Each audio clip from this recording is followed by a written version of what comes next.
నమస్కారం అందరికి. ఇప్పుడు మనం ఇంటర్మీడియట్ ఫస్ట్ ఇయర్ వాళ్ళకి మనం ప్రీవియస్ వీడియోస్ లో సందర్భ వాక్యాలు 3 మార్క్స్ ఆన్సర్స్ 1 మార్క్స్ ఆన్సర్స్ ఇంకా ఫస్ట్ లెసన్ లో ఉన్న శ్లోకాలు భావాలు చూసాం కదా.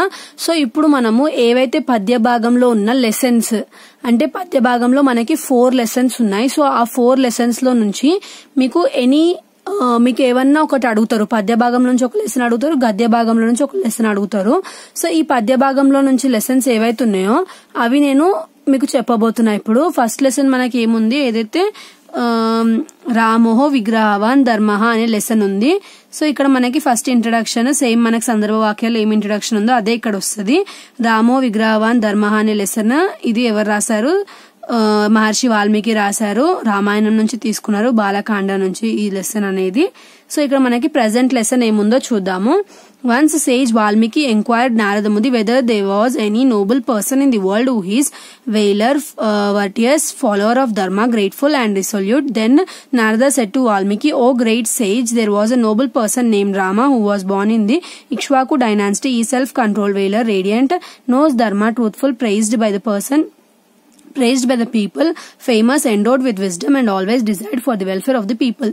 O sage, he was born Dasharatha. He was born to Dasharatha as a son. When he came to an age to get married, then he married Sita, the daughter of Janaka. Later, Rama's father Dasharatha, the king of Ayodhya, wanted to coronate him as a crown prince of the kingdom, but one of his wives, Kaikeyi, denied it, and she asked him 2 boons which was agreed by the Dasharatha previously. They are exile of Rama for 14 years of coronation to her son Bharata." So ఇక్కడ మనకి ఏదైతే lesson starting ఉందో అప్పుడు ఎవరైతే వాల్మీకి ఉన్నారో ఆయన నారద ముని దగ్గరికి వెళ్లి అప్పుడు అడుగుతున్నారంట, ఎవరైనా గ్రేట్ పర్సన్ ధర్మాన్ని ఫాలో అవుతూ అబద్ధాలు ఆడకుండా చాలా క్షత్రియుడు అంటే మంచిగా ఫైట్ చేసేవాడు, మంచి ధర్మాన్ని పాటించుకుంటా బ్యూటిఫుల్ గా హ్యాండ్సమ్ గా ఉండే పర్సన్ ఎవరన్నా ఉన్నారా అంటే అన్ని గుణాలు కలిగిన పర్సన్ ఎవరైనా ఉన్నారా అని చెప్తే అప్పుడు నారద ముని ఏం చెప్పినారు, ఉన్నారు, అలాంటి పర్సన్ ఎవరంటే రాముడు. సో అతను ధర్మాన్ని పాటిస్తాడు, ఇంకా పీపుల్ అందరూ అతన్ని మెచ్చుకుంటా ఉంటారు, అతను ఎప్పుడు పీపుల్ బాగోగులనే చూసుకుంటూ బతుకుతూ ఉండే వ్యక్తి అని చెప్పి చెప్తున్నారు.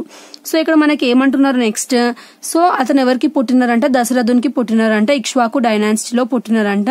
అతనికి ఒక మ్యారేజ్ ఏజ్ వచ్చిన తర్వాత అతను సీతని మ్యారేజ్ చేసుకున్నాడంట. బట్ కొన్ని ఇయర్స్ అయినాక ఎవరైతే దశరథుడు ఉన్నాడో ఇంకా అతనికి ఏజ్ అయిపోయింది కాబట్టి అతను ఆ రాజ్యం ఏదైతుందో అతన్ని ఇంకా నేను ఈ రాజ్యాన్ని నడపలేను అని చెప్పి అతను అనుకొని ఏం చేసినాడు, రాముడిని రాజు చేద్దామని అనుకున్నారు. బట్ ఎవరైతే అతనికి 3 వైఫ్స్ ఉన్నారో దశరథునికి, ఆ 3 వైఫ్స్ లకెళ్ళి ఒక వైఫ్ కైకేయి ఎవరైతే ఉందో ఆమె నాకు రాముడిని కింగ్ చేయాలని లేదు, నువ్వు నాకు ప్రీవియస్ గా నేను ఏవైతే 2 కోరికలు అడుగుతానో అవి నువ్వు నిజం చేస్తా అన్నావు కదా, అంటే నా అవి కోరికలు తీరుస్తా అన్నావు కదా, నేను ఇప్పుడు ఆ కోరికలు ఏంటివో అడుగుదాం అనుకుంటున్నాను, నువ్వు ఇప్పుడు నాకు అగ్రీ చేయాలి అని చెప్తే సరే ఏంటివో అడుగు అని చెప్పి దశరథుడు అడిగితే ఒకటేమో రాముడిని వనవాసానికి పంపించాలి 14 సంవత్సరాలు, ఇంకొకటేమో ఎవరైతే భరతుడు ఉన్నాడో వాళ్ళ కొడుకుని అతన్ని ఏం చేయాలి, కింగ్ చేయాలి అయోధ్యకి అని చెప్పి కోరుకుంటది కైకేయి. సో అది ఇక్కడ వరకు ఉంది మనకి. Next, then Dasharatha, who is follower of Dharma, sent his beloved son Rama to the forest. At that moment, Lakshmana followed his brother Rama and proved his brotherly affection. Sita, the daughter of Janaka, also followed her husband to the forest. So ఇంకా దశరథుడు ధర్మాన్ని పాటిస్తాడు కాబట్టి ఇంకా వాళ్ళ wife కి ముందు మాట ఇచ్చిండు, నువ్వేం కోరికలు కోరినా కూడా నేను అవి తీరుస్తా అని. సో ఇంకా ఆమె కోరికల్ని కాదనలేక ఆమె అడిగినట్టే 14 years వరకు రాముణ్ణి వనవాసానికి పంపించడానికి ఒప్పుకున్నాడు దశరథుడు. ఒప్పుకున్న తర్వాత రాముణ్ణి పంపిస్తుంటే లక్ష్మణుడు కూడా ఆయన వెంట వెళ్ళినాడంట, ఇంకా సీత కూడా వాళ్ళ హస్బెండ్ వెనకాల వెళ్ళిందంట. Next, O sage, then Sri Rama began Vanavasaha along with Sita and Lakshmana from Ayodhya, followed by the Dasharatha and the people for a distance. At first he reached to the place of river Ganga at Shrungiberangapuram. There he met Guha, the chief of hunters. Later they went across the river Ganga by the help of Guha and went to Chitrakuta according to the advice of sage Bharadwaja and stayed there happily a few days. Meanwhile the king Dasharatha died with a great agony by the separation of his dearest son Rama. Then the sage Vasistha and Vamadeva and others desired to coronate the prince Bharata as the crown prince of Ayodhya, but he didn't agree it and went to the forest to plead with Rama.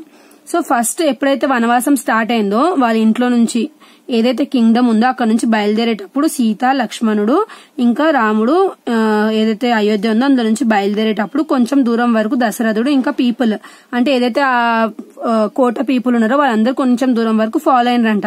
ఆ తర్వాత ఏమైందంట, first వాళ్ళు ఎక్కడికి వెళ్ళిండ్రంట, Ganga river దగ్గరికి వెళ్ళిండ్రంట. Ganga river దగ్గర ఏం place దగ్గర, శృంగబేరుంగిపురం అనే place కి వెళ్ళిండ్రంట. అక్కడ గుహ అనే పర్సన్ ని కలిసిండంట. ఆయన ఎవరంట, హంటర్స్ ఉంటారు కదా, సో అందులో చీఫ్ అంట అతను. సో అతన్ని కలిసినారంట. కలిసి రివర్ గంగాని దాటి ఆ తర్వాత ఎక్కడికి వెళ్ళిండ్రంట, వెంటూ చిత్రకూట దగ్గరికి వెళ్ళిండ్రంట. ఎవరెవరితోని, గుహ హెల్ప్ తీసుకొని, గుహ ఎవరు, చీఫ్ ఆఫ్ ది హంటర్స్ కదా, అతను హెల్ప్ తీసుకొని వాళ్ళు ఎక్కడికి వెళ్ళినారంట, చిత్రకూటకి వెళ్ళినారంట. వెళ్ళి ఏం చేసినారంట, ఎందుకు వెళ్ళినారంట చిత్రకూటకి, భరద్వాజ సేజ్ అనే పర్సన్ వాళ్ళకి చెప్పిండ్రంట అక్కడికి వెళ్ళమని. సో వాళ్ళు చిత్రకూటంకి వెళ్లి అక్కడ కొన్ని డేస్ హ్యాపీగా బతికినారంట. అప్పటికి ఏమైందంటే కొన్ని డేస్ తర్వాత దశరథుడు చనిపోయినంట బాధతోని, రాముడు లేడనే బాధతోని దశరథుడు చనిపోయినంట.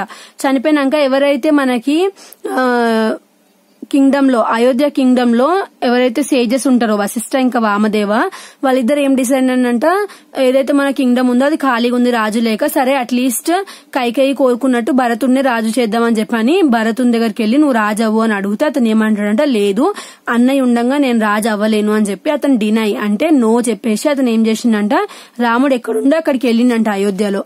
అంటే ఎక్కడున్నాడు రాముడు, చిత్రకూటలో ఉన్నాడు కదా, సో అక్కడికి వెళ్ళినారంట.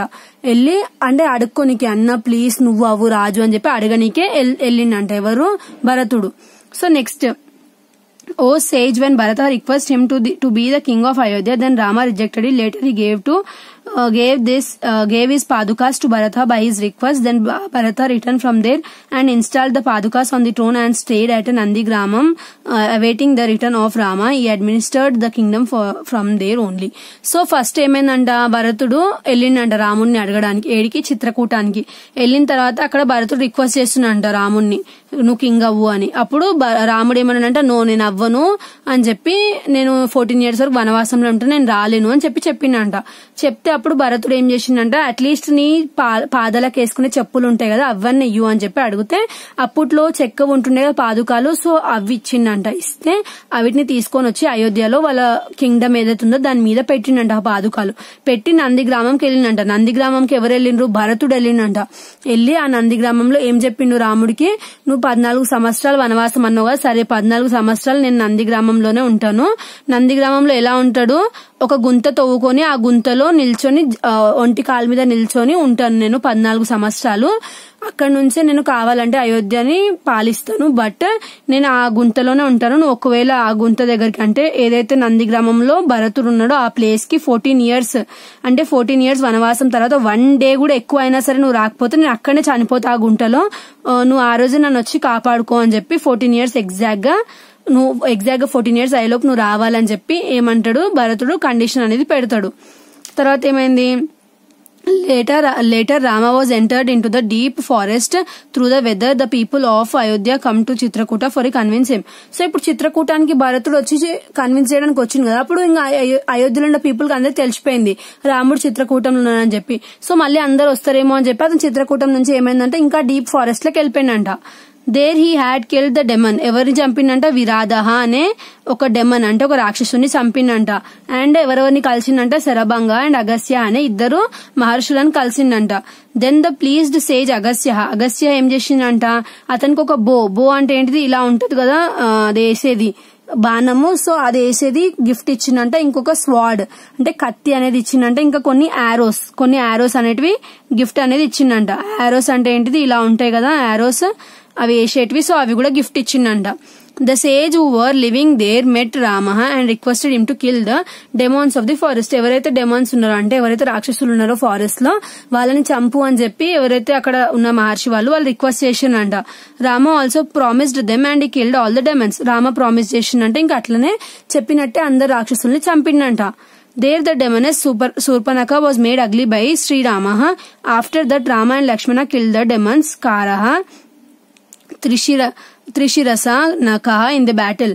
అక్కడ ఏదైతే శూర్పణఖ వచ్చిందంట రాముడిని చూసి, సో రాముడి దగ్గరికి వచ్చి తను ఇలా నన్ను పెళ్లి చేసుకోవాలంటివన్నీ అడిగితే, సో అప్పుడు రాముడికి నచ్చక అతను వెనకడికి వేస్తే అప్పుడు లక్ష్మణుని దగ్గరికి వెళ్తుందంట. లక్ష్మణుని కూడా అలానే అడుగుతుందంట, నువ్వు చాలా బాగున్నావు, నువ్వన్నా పెళ్లి చేసుకొని అడిగితే అప్పుడు లక్ష్మణుని అలా ఇరిటేట్ చేస్తుంటే రాముడు చూసి తన ముక్కుకి బాణం విసిరి తన ముక్కు కోసేస్తాడంట.